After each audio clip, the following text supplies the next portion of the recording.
Hello friends, నేను మీ బాలుగాడ్ అండి. Late అయింది ఏమనుకోకండి, చాలా ప్రాబ్లమ్స్ వల్ల రాలేకపోయిన ముందుకి.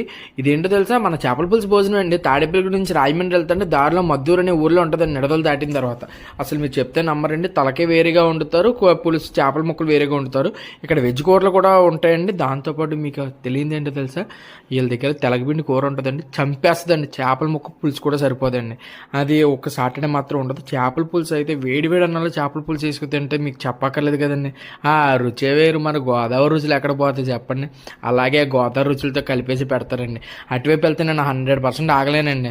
నాకేమో ముందే 2 రోజుల ముందు ఫీవర్ వచ్చింది. కానీ అటువైపు వెళ్తా చేపల పులుసు వాసన చూసి ఆగలేకపోయానండి. ఇంకేం చేస్తాం, తప్పదు కదా. లాగిచ్చేసాను 2 ముక్కలను పులుసు వేసుకుని. తిన్నంతసేపు బాగానే ఉంది. ఇంటికి వెళ్ళి పడుకున్న తర్వాత టైఫాయిడ్ వచ్చింది. ఇంకా తప్పదు కదా. అందుకే ఈ వీడియో లేట్గా పెడుతున్నాను, ఎప్పుడో తీశాను. మీరు ఇక్కడ భోజనం చేస్తుంటే ఎలా ఉంటుందో ఏంటో కామెంట్ చేయండి. ఒకవేళ చేయకపోతే ట్రై చేయండి.